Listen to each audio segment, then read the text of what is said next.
కర్నూలు జిల్లా ఎమ్మిగనూరులో విద్యార్థి సంఘాల జేఏసీ ఆధ్వర్యంలో విద్యాసంస్థల బంద్ కొనసాగుతుంది. కేంద్ర ప్రభుత్వ వైఖరిని నిరసిస్తూ సోమప్ప సర్కిల్లో నాయకులు ధర్నా చేపట్టారు. ఈ బంద్ వల్ల ప్రైవేట్ విద్యాసంస్థలు మూతపడగా ప్రభుత్వ పాఠశాలల్లో మాత్రం పేరెంట్స్ టీచర్స్ మీటింగ్ కొనసాగుతుంది.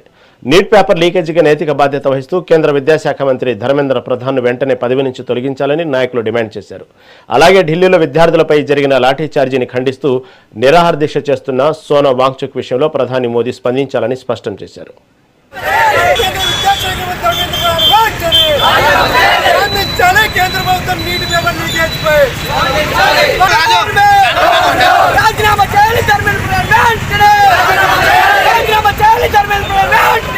ఈ కార్యక్రమం ప్రధాన ఉద్దేశం ఏమిటంటే కేంద్రంలోని బీజేపీ గవర్నమెంట్ నీటి విద్యార్థులకు మరి శాంతియుత నిరసన తెలియజేస్తుంటే కేంద్రంలో ఢిల్లీలో ఉన్న ప్రభుత్వం ఈ రోజున విద్యార్థులపై అమానుషంగా నీటి విద్యార్థులపై లాఠీ చేస్తూ దుర్మార్గంగా విద్యార్థి హక్కులను కాలం రాస్తున్నది కేంద్ర ప్రభుత్వం చేస్తుంది.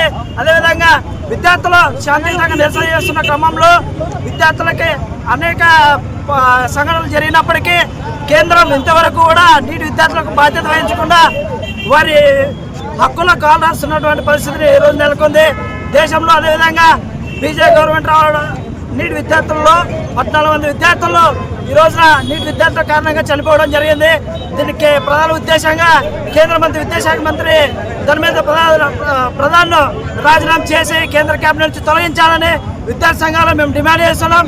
అదేవిధంగా ఈ రాజీనామా చేయకపోతే విద్యార్థి సంఘాలుగా మరి ఢిల్లీని ముట్టడించి రాజీనామా చేసేంత వరకు పోరాడతామని విద్యార్థి సంఘాలు హెచ్చరిస్తూ ఈ కార్యక్రమం ప్రధాన ఉద్దేశం ఏమిటంటే కేంద్రంలోని విద్యార్థి యువజన సంఘాలను కలుపుకొని నిరసన కార్యక్రమాన్ని చేయడానికి ప్రధాన కారణం ఏమంటే బీజేపీ ప్రభుత్వం అధికారంలోకి వచ్చినప్పటి నుంచి ఇప్పటి వరకు నీట్ పరీక్ష పేపర్లు 154 సార్లు లీకేజీ కావడం, అది ప్రధానంగా బీజేపీ ప్రభుత్వం అధికార పాలనలో ఉన్నటువంటి ప్రాంతాల్లోనే ప్రధానంగా జరగడంపై వ్యతిరేకిస్తూ ఇవాళ దేశవ్యాప్తంగా నీట్ పేపర్ల అభ్యర్థులతో పాటు మరి యువకులు, విద్యార్థులు, వామపక్ష విద్యార్థి నాయకులు ఇవాళ దేశంలో గత కొన్ని రోజుల నుంచి ఢిల్లీలో ఆందోళన చేపట్టడం జరిగింది.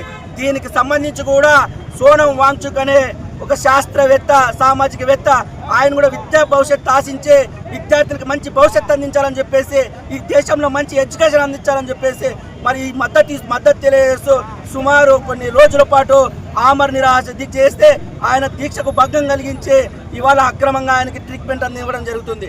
మరి దీనిపైన ప్రధానంగా నీట్ పేపర్ లీక్ పై ప్రధానంగా మరి కేంద్ర విద్యాశాఖ మంత్రి ధర్మేంద్ర ప్రధాన్ ఖచ్చితంగా సమాధానం చెప్పి రాజీనామా చేయాలని చెప్పేసి ప్రధానంగా విద్యార్థుల డిమాండ్ చేస్తూ ఇవాళ